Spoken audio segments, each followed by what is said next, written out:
Okay, ladies and gentlemen, this is something that I have to talk about. This is not going to be the easiest thing to talk about. And again, it's one of those situations just like it was about a week and a half ago when I worked with Cooper Hawkins and we talked about the Ellsworth Leakins story and the wife and how that ended up working out in Columbus and the death threats and things like that. Well, today I have something that's a little bit worse, and we have a little bit of breaking news that I'm going to go along and share with you as far as the Boston Bruins and Mitchell Miller situation. But I also feel like in order to delve into that, we need to talk about the background story. So, right now, what we know about Mitchell Miller is a 21-year-old defenseman. He was round four, pick 111 of the Arizona Coyotes in the 2020 NHL entry draft.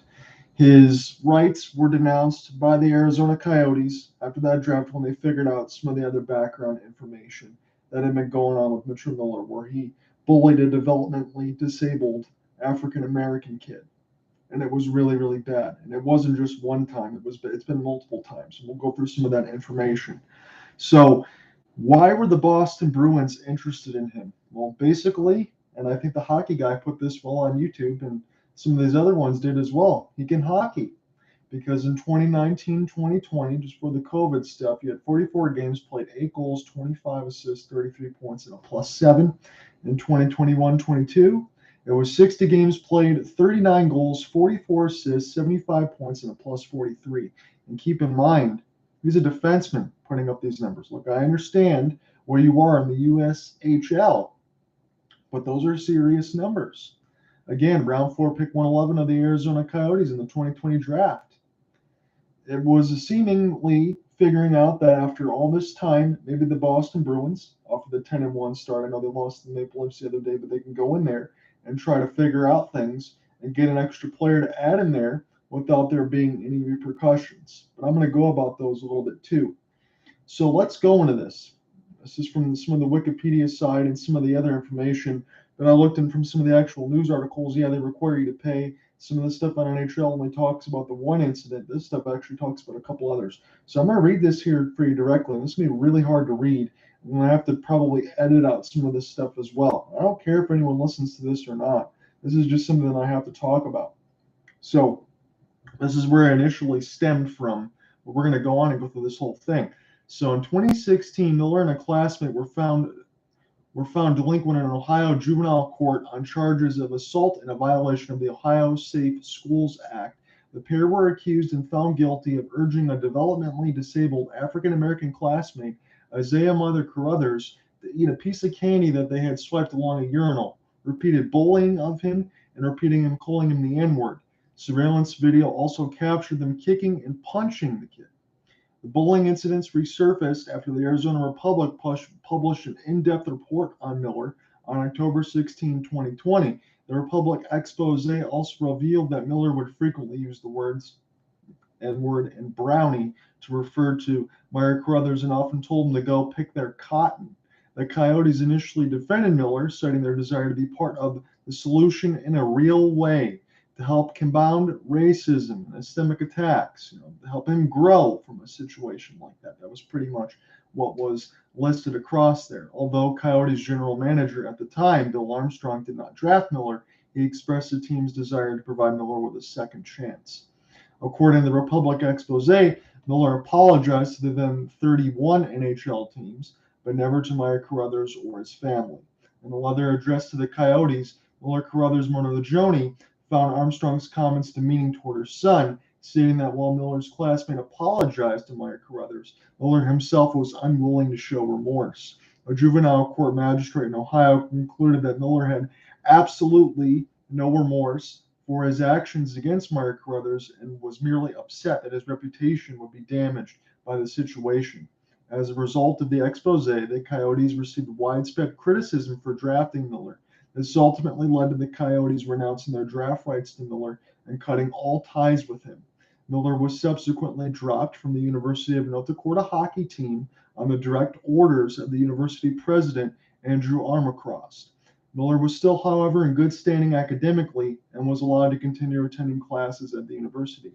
More details about the bullying surfaced after the Independent published a detailed letter from the Meyer Carruthers family, relating that Miller had not apologized to the family and detailing further accusations about Miller's behavior, starting as early as first grade. Miller maintains that his court mandated apology was read to the family. So here's a situation for me that I need to talk about this. So people are talking about this in a situation, well, he was 14 when this happened, and now he's 21. He served that time, and he should be able to go about his business and learn from his mistakes. Well, I just told you something again. And again, this only stems from this developmentally disabled African American kid from first grade. The same kid all the way across from first grade all the way through that side. So you're talking 7 straight grades of abuse from Miller and his friends to this kid, and you're saying that's just one time. You're also then making the argument to me that if I go ahead and bang the babysitter and cheat on someone else, if I make that same mistake over and over and over again, that's only one mistake. I didn't do that with another person. Is that what you're really trying to tell me in this situation? And you're also speaking to someone, look, I don't have all the mental inefficiencies that maybe this situation has belonged to. But I do have cerebral palsy. I do have some stuff going on up here that always doesn't work correctly, right? But you're telling me that you're going to go ahead and put a piece of candy across a urinal cake and make this kid eat it? And then you're going to go ahead and do all these other things that were not documented, probably to some other people, all across from first grade? What kind of parents does this kid have? Seriously, how could you be proud of your son considering that from all that across? What, just because he was a great hockey player and he had some talent that he's allowed to be able to slide? Is that what we're talking about? Is that what we're trying to say here? That it was just one mistake, and even though it was repeated over and over and over and over and over again, that it's okay? If that's what we're really trying to say, then you guys really don't understand what's going on here. And the fact that if you really believe that this mistake should not be haunting this kid forever, Miller is 21 now, so I can't even call him a kid, but again, I'm 35. If you don't think that should be staying with him the whole rest of the way, then you have some sick individuals. And you know what I would say to you? You're lucky that you don't have kids and they're not in that situation where something like this would happen and then you'd be forced to try to figure it out. Because if you think that's okay, imagine what would happen if the shoe was on the other foot and how you would feel about it. Because I think that's just gross and absolutely negligent on everyone else's parts that go in there and talk in the comments section and think all that stuff's okay. It really is. It's really sick on all of your guys' part. And I'll be honest with you here. There's a lot of keyboard warriors here on Twitter. And oh, if they scrub my past, they might find some things. That's just ultimately gross on your part. So Elliotte Friedman on the Sportsnet side said he talked with Jeff Merrick on his show. And he did say this on the tweet, because I read you some of the stuff that was in the story on the Wikipedia and some of the stuff that was on the story of it. Elliotte Friedman did go on to say this. He goes, I understand the Bruins think they've done a lot of work on this, and they did not make a quick decision from what they're saying. It was a long process, but as I said on the Jeff Merrick show, I'm torn between thinking someone deserves to show that they're a different person at 21 than 14 and recognition that if this was my child, I wouldn't be able to forgive them. That's what he goes on to say. So again, I think that's some semblance of some sense there in regards to it. But we do have some updated situation to talk about all this. And I'm going to lead into that right now. Because when you're talking about Boston Bruins team president Cam Neely, again, he is an NHL legend. And then you're also talking about Don Sweeney, general manager. So between Cam Neely, when you go ahead and you think, if you're Boston, and I know what some of you are going to say in the comments section, well, that kind of player is going to fit into Boston. That's not needed either. That might be funny from some of you on the side to say that, but that's not needed either. So a few days ago, when you're talking about the situation, they had to sit down with these insiders in the Boston, and Cam Neely and Don Sweeney had to answer questions, and they said simply, how far back did you read some of these reports? And what are your thoughts on it? And all of the same semblance of information was, we believe that we can change Mitchell Miller and we can rehabilitate him and make him become a productive member of society. That was all of their comments. And when they asked how far back did they go about it, they always said, well, it only happened one time when he was 14 in the 8th grade, and he apologized for it. And he talked to the family. It was a half-hearted Instagram post in which he just talked to the family of recency. I'm talking about a couple months ago of recency. All the other stuff Boston didn't know about, as far as those apologies or other things that he had to go with community service, that was all court mandated and court ordered. So Mitchell Miller never really had to do a goddamn thing. He only did it because he had to do it. He didn't do it because he felt sorry about it. He never did it because he felt remorse. He never did it because he wanted to. He wanted to show that he changed. He wanted to show that he could turn a new leaf and go forward into the privilege that you have to play in the NHL. It's not his right. It's a privilege. And when you go ahead and you step forth and you take that chance, you go out and get a chance to play at the big time, that's a privilege. That's not a right for you to be able to exercise playing on the ice and stepping on and being a part of a team. So when they asked Cam Neely and Don Sweeney about it, all they said again was, "We believe that we're going to be able to rehabilitate this guy and that they'll figure it out." I saw again today through some of the other comments as far as who's representing Mitchell Miller, and one of his agents was black, and he was talking about Mark Carruthers there in the sense of, even then his family should be able to forgive Mitchell Miller after a while because it's been so long. And you have to go through a point where he should be able to be forgiven and he will be able to learn from his mistakes. And I believe in representing him. I believe that he deserves a second chance. And I couldn't believe that. But again, that's PR spin because you believe, again, let's go up to some of these numbers. You believe that because we'll go to the last season, 2021 and 22 in the Tri-City Storm, 21-year-old defenseman. 60 games played, 39 goals, 44 assists, 75 points, and a plus 43. That's pretty damn good, isn't it? So your PR spin is, we believe he can rehabilitate this guy because he can play hockey. That's what you would believe. And that's another person that's his agent represents him, and he's black. And that's what he believes. But again, some people that are white believe it. Doesn't matter whether you're pink, green, brown, whatever.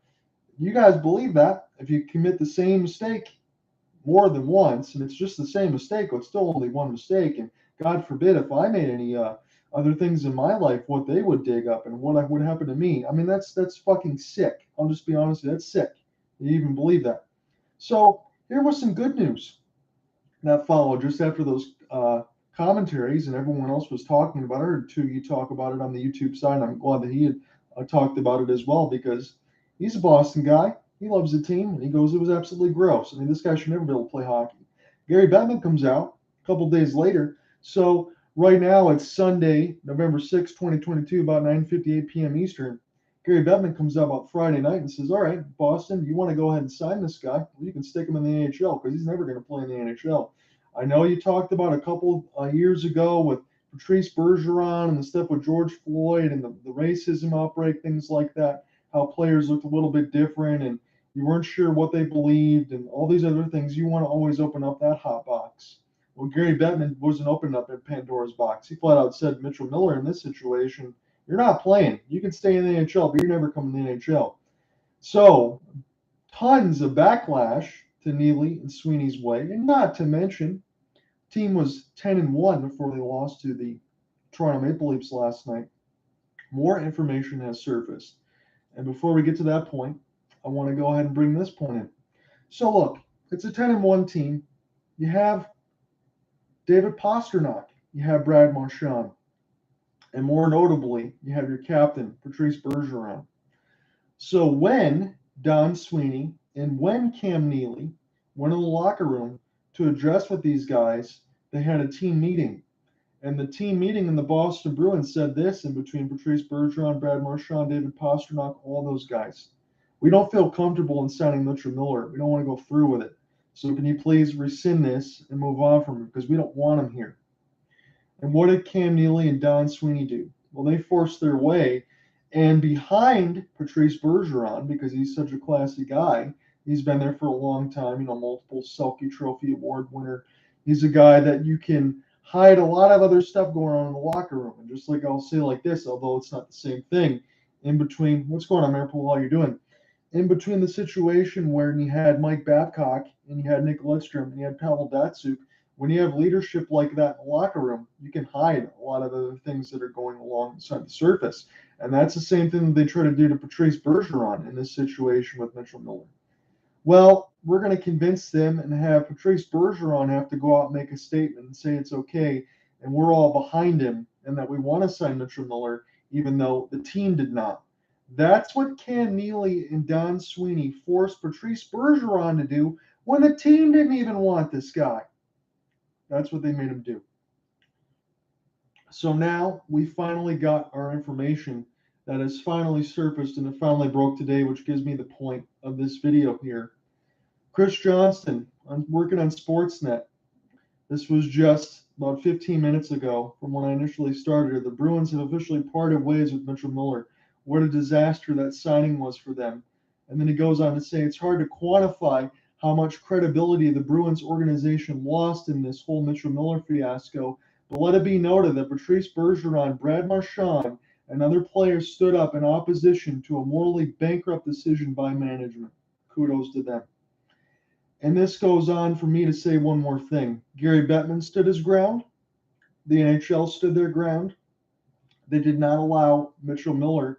Again, this wasn't just 14 years of age when this happened in 8th grade, when he swiped a piece of candy across the urinal and made Mother Carruthers eat it. The developmentally disabled African American. They've been tormenting this kid. He's been tormenting this kid with his friends from 1st grade all the way through 8th grade.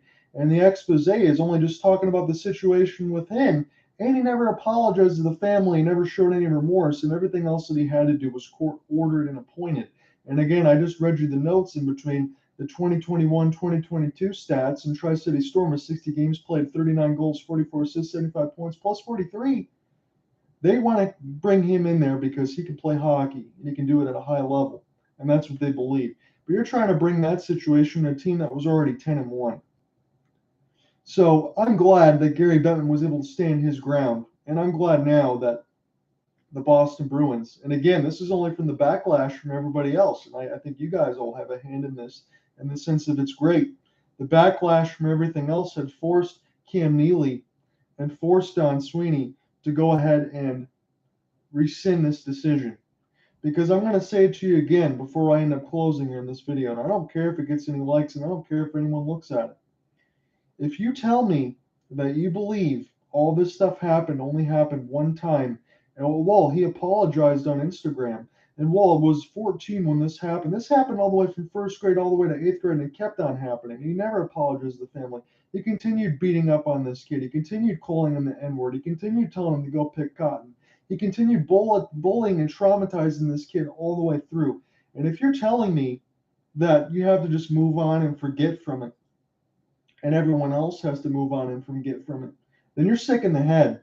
And I hope that you never have kids. Again, I have a disability. I have cerebral palsy. I don't have all the other stuff going on there, but I can imagine if that's myself. I can imagine if I had kids and myself, you know what I would do?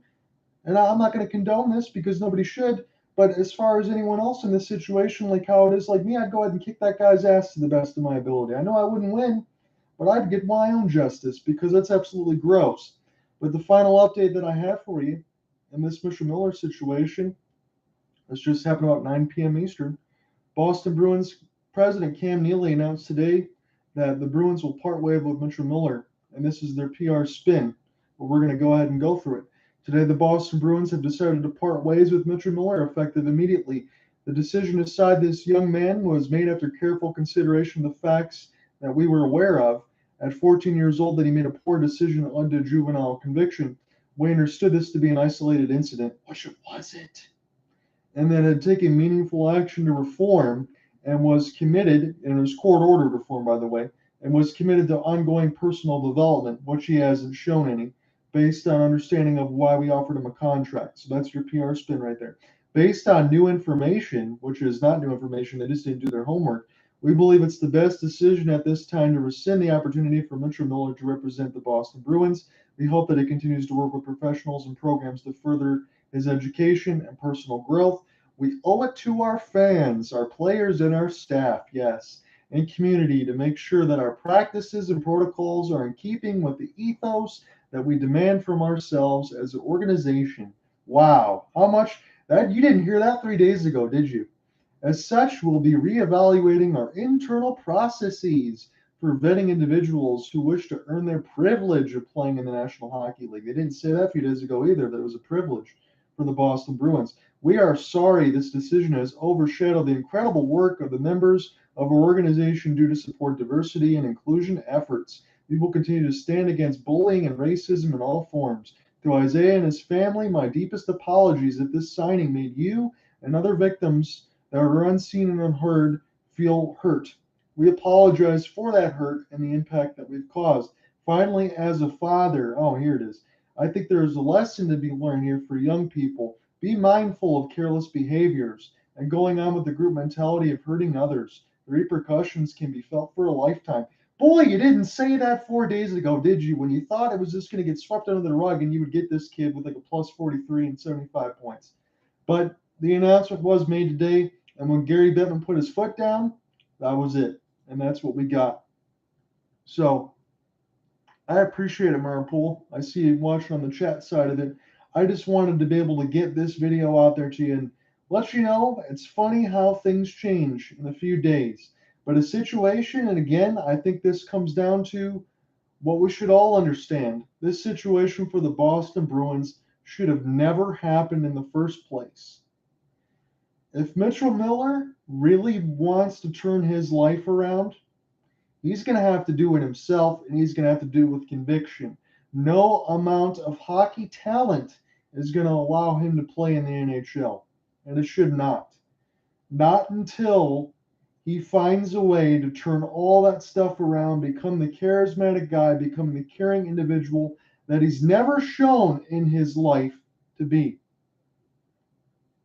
If he can do that, then he might find a way. Because again, I want to close with this. Playing in the NHL, playing a sport is a privilege. It's not a right. And you have to carry yourself with the utmost conviction of all times. And I think you should have to carry yourself with the utmost conviction of all times when you're in a job and you're in a workplace. Because nobody deserves to be bullied. Nobody deserves to be picked on. In this situation that we talk about from the very beginning of this video, and if you join late, you can watch all from the beginning because it's pretty awful of everything else that I've described today. At your workplace, it probably never will be that awful. But in the fact that you picked on a developmentally disabled kid from first grade all the way to eighth, and that's been continuous, not to mention the other stuff that he did that wasn't even talked about and isn't mentioned. He's going to have to go look at himself in the mirror and try to do something that he's never done in his life, which is care about other individuals. And if he can do that, maybe he can get himself on the right path. But again, if I'm his parents, I don't even know. You drop the ball on that one. And again, as somebody that has a disability like myself, having cerebral palsy, again, I don't have all the other mental inequities that might be in that situation. I'd kick that kid's ass to the best of my ability. Make him realize all the hurt that he's gone. Again, that's not the right way to go about things, but I try to get my own justice because that was awful. And I'm glad Gary Bettman put his foot down, and I'm glad that he forced the Boston Bruins to have to rescind that situation, because if it wasn't for Gary Bettman in this situation, this dude might work his way into an NHL team, and he wouldn't even deserve it. But I just wanted to get this video out there to you, talk about it, and just talk about it. I know it's hard to talk about and go through all of it, so I appreciate anyone that stuck with me here on Twitter Spaces. I know it's kind of a breaking news thing. I wanted to get this video out on the YouTube side. We'll be back to our regularly scheduled programming tomorrow. Peace out, everybody. See you.